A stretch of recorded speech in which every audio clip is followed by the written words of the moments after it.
முன்னொரு காலத்துல தூரத்துல ஒரு ராஜ்யம் இருந்தது. அங்க எட்ரிக் என்ற ஒரு இளவரசர் இருந்தார். அவருக்கு ஒரு சக்தி இருந்தது. அவரால ஸ்பிரிட்ஸ், ஃபேரிஸ் மற்றும் கண்ணுக்கே தெரியாத மாய விஷயங்களை அவரால பார்க்க முடியும். அவரால விலங்குகள் கிட்டையும் பேச முடியும். மகாராஜாவும் மகாராணியும் அவர் இப்படி காத்துல பேசுறத பார்த்துட்டு ரொம்பவே வருத்தப்பட்டாங்க. அது மகாராஜாவுக்கு ரொம்பவே வருத்தத்தை கொடுத்தது. ஏன்னா இளவரசர் ஒரு மகாவீரர். ஆனா அவர் அத பத்தி கொஞ்சம் கூட கவலையே படல. நீ என் கூட கீழே வந்து வீரர்களோட பயிற்சி பண்ணலாம்ல, அது நல்லா வேடிக்கையா இருக்குமே.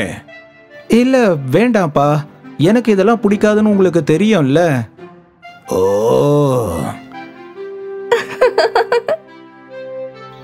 ஒரு நாள் மேற்கு திசையில இருக்கிற மலைகள்ல வீரர்களுக்கு பயிற்சி கொடுக்கணும்னு மகாராஜா சொன்னாரு. அதனால அவங்க எல்லாருமே அந்த மலையை நோக்கி பயணம் செஞ்சாங்க. அங்க போய் சேர்ந்துட்டாங்க. வீரர்கள் பயிற்சி செய்யறத மகாராஜா கூர்ந்து கவனிச்சாரு. திடீர்னு மகாராஜா ஒரு மிருகத்தோட தலை மரத்துக்கு பின்னாடி போறத பார்த்தாரு. ஆமா, அது என்னது?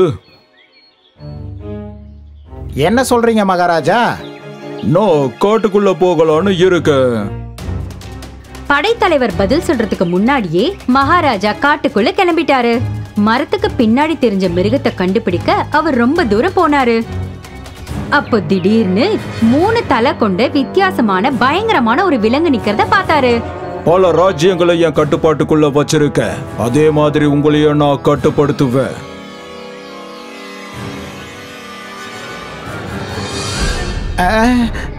மகாராஜா, படைத்தலைவர் வீரர்கள் எல்லாம் கூட்டிக்கிட்டு மகாராஜாவை நோக்கி போனாரு.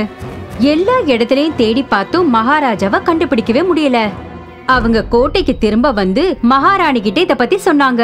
அவங்க மனசொடைஞ்சு போயிட்டாங்க. இளவரசர் அதை கேட்டு அதிர்ச்சி அடைஞ்சாரு. ராஜ்யத்துல எல்லாருமே குழப்பத்துக்கு ஆளானாங்க. அவரை காப்பாத்தணும்னா இளவரசர் எட்ரிக்க புதிய அரசராக்க அவங்க முடிவு பண்ணாங்க. ஆனா பல நாட்கள் கடந்தது. எட்ரிக்கோட ஆர்வம் அதிகமானது. அப்பா காணாம போன விஷயம் எப்படி யாருக்கும் தெரியாம இருக்கும்? அதை நான் கண்டுபிடிச்சே ஆகணும். படைத்தலைவரே, நான் உடனே மேற்கு திசையில இருக்கிற மலைக்கு போகணும். என்ன? எதுக்கு? எங்க அப்பாவுக்கு என்ன நடந்ததுன்னு தெரிஞ்சுக்கிறதுக்காக. இந்த தடவை பாதுகாப்புக்கு நிறைய வீரர்களை கூட்டிட்டு போவோம். அத பார்த்து எல்லாருமே ஆச்சரியப்பட்டாங்க. ஏன்னா எப்பவுமே அமைதியா இருக்கிற இளவரசர் எட்ரிக் சில வீரர்களை கூட்டிட்டு மேற்கு திசையை நோக்கி போனாரு. அவங்க அங்க போய் சேர்ந்ததுமே கூடாரத்தை போட்டாங்க. அன்னைக்கு முழுக்க எட்ரிக் தேடிக்கிட்டே இருந்தாரு. ஏதாவது துப்பு கிடைக்குமான்னு பார்த்தாரு. நேரம் ஆக ஆக அவர் சோர்வடைஞ்சிட்டாரு. இன்னும் எத்தனை நாளைக்கு தேட போறோம்னு தெரியலையே. அப்பதான் அவர் அந்த மிருகத்தோட தலைய பார்த்தாரு. அது திடீர்னு மறைஞ்சு போகவே அவரும் அவர் அப்பாவை போலவே அதை நோக்கி ஓடினாரு. அப்படி ஓடிட்டே போனவரு திடீர்னு தொலைஞ்சு போயிட்டாரு. ஆமா, அது எங்க போச்சு? என்ன இது? இவரும் பலியாக போறாரு. அவருக்கு நம்ம உதவி பண்ண முடிஞ்சா நல்லா இருக்கும். ஆனா அவருக்கு தான் கேட்காதே. எனக்கு நீங்க பேசுறது நல்லாவே கேக்குது. எப்படி? எட்ரிக் தனக்கு இருக்கிற சக்தியை பத்தி ஃபேரிஸ் கிட்ட சொன்னாரு. அதை தெரிஞ்சு அவங்க ஆச்சரியப்பட்டாங்க.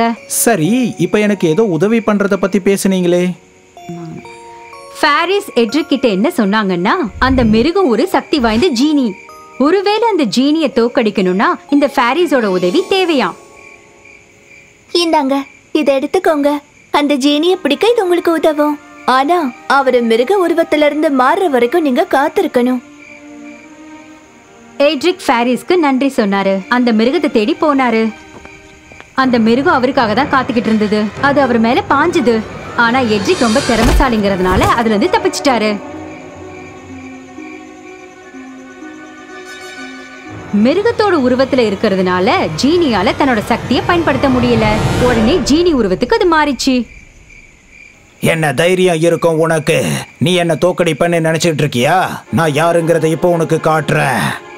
கிடைச்ச வாய்ப்பை பயன்படுத்திக்க எட்ரிக் அந்த பாட்டிலை எடுத்து ஜீனி மேல தூக்கி வீசினாரு. வேண்டாம். ஆ! அந்த ஜீனி இப்போ மேஜிக் பாட்டிலுக்குள்ள நல்லாவே மாட்டிக்கிச்சு. என்ன வெளியே விடு. எங்க அப்பா எங்க இருக்காருன்னு சொல்லு, இல்லைன்னா உன்னை இதுக்குள்ளேயே நான் அடைச்சு வச்சிருவேன். ஜீனி பேசவே மாட்டேன்னு அடம் பிடிச்சது. அதனால எட்ரிக் அத தன்னோட மாளிகைக்கு எடுத்துட்டு போய் அவரோட அறையில வச்சுக்கிட்டாரு. ஒரு நாள் எட்ரிக் இல்லாத நேரத்துல அறைய சுத்தம் பண்ண ஒருத்தர் வந்தாங்க. ஜீனி இதுதான் சரியான நேரம்னு ஒரு திட்டம் போட்டுச்சு. ஓ, நல் உள்ளம் கொண்ட பெண்மணியே, யார் அது? உங்க ராஜ்யத்துக்கு ஒரு சாபம் வந்திருக்கு. உங்களோட மகாராஜா திடீர்னு மாயமாயிட்டாரு, தெரியும்ல? உங்க புது அரசருக்கு போர் புரியறதுல எந்த ஒரு இஷ்டமும் இல்ல. அதனால மலையை நோக்கி தான் படையை கூட்டிட்டு போயிருக்காரு. அவருக்குள்ள ஏதோ ஆன்மா புகுந்திருக்கு. உனக்கு நம்பிக்கை வரலன்னா நீயே உன்னை சுத்தி நடக்கிறத பாரு. இந்த ஜீனியோட குரலை கேட்டு அவங்க ரொம்பவே பயந்துட்டாங்க. உடனே அந்த அறையை விட்டு வெளியே போயிட்டாங்க. உடனே அந்த புரளி ராஜ்யம் பூரா பரவ ஆரம்பிச்சது. எல்லாருமே அரசரை சந்தேகப்பட ஆரம்பிச்சிட்டாங்க. எட்ரிக் அத பத்தி கவலைப்படல. ஆனா மகாராணி மத்தவங்களோட பார்வையை கவனிச்சாங்க. என்ன, அவனுக்கு சாபமா? நமக்கு ஒரு புது ராஜா தேவைப்படுவாரு. ஓ, என்ன சொல்றீங்க? அப்படின்னா எட்ரிக் இங்க இருந்து அவருக்கு ஆபத்தா? மகாராணி தனக்கு உடம்பு சரியில்லாத மாதிரி நடிச்சு எட்ரிக்க வர வச்சாங்க. அம்மா, என்ன ஆச்சு? மகனே, அது திடீர்னு எனக்கு ஒரு புதுவிதமான நோய் வந்திருக்கு. அதனால வடக்கு பகுதியில இருக்கிற காட்டு பகுதிக்கு நீ போ. அந்த இடத்துல மாய மூலிகைகளை சில ஆத்மாக்கள் வளர்த்துட்டு இருக்கான். உன்னால மட்டும்தான் ஆன்மாக்களை பார்க்க முடியும். நீ போவியா? அம்மாவை தனியா விட்டுட்டு போறத நினைச்சு அவர் கவலைப்பட்டாரு. ஆனா அவங்களோட ஆசையை நிறைவேற்ற அவர் காட்டை நோக்கி போனாரு. அவர் காட்டுக்குள்ள போனதுமே ஆன்மாக்களை தேட ஆரம்பிச்சாரு. அப்படி தேடும் போது திடீர்னு ஒரு சத்தம் கேட்டுச்சு. எனக்கு ரொம்ப வலிக்குது. யாருக்கு என்ன ஆச்சுன்னு பாக்குறதுக்காக அவர் அங்க போனாரு. அங்க ஒரு பெண் புலி அடிபட்டு இருந்தது. அடடா, பெரிய பிரச்சனை வந்துடுச்சு. நான் எதுவும் பண்ண மாட்டேன். நீ கத்துறத கேட்டுதான் நான் இந்த இடத்துக்கு வந்தேன். உன்னால என்ன புரிஞ்சுக்க முடியுதா? அவர்கிட்ட இருக்கிற சக்தியை பத்தி அந்த புலிகிட்ட சொல்லி அதோட காயத்துக்கு மருந்து போட போனாரு. உனக்கு ரொம்ப பெரிய காயம் பட்டிருக்கே, நான் வேணா உதவி செய்யட்டுமா? அவன் நம்பிக்கை இல்லாம தலையாட்டினா. அதனால ரொம்ப பொறுமையா அவளுக்கு முதலுதவி பண்ணாரு. ரொம்ப நன்றி எட்ரிக், நீங்க உண்மையிலேயே ஒரு நல்ல மனுஷன். சரி, உங்களுக்கு இந்த தழும்பு எப்படி வந்தது? ஓ, இதுவா? அப்போ எட்ரிக் அவர் அப்பாவை பத்தியும் அந்த மிருகத்தை பத்தியும் எல்லா கதையும் அவகிட்ட சொன்னாரு.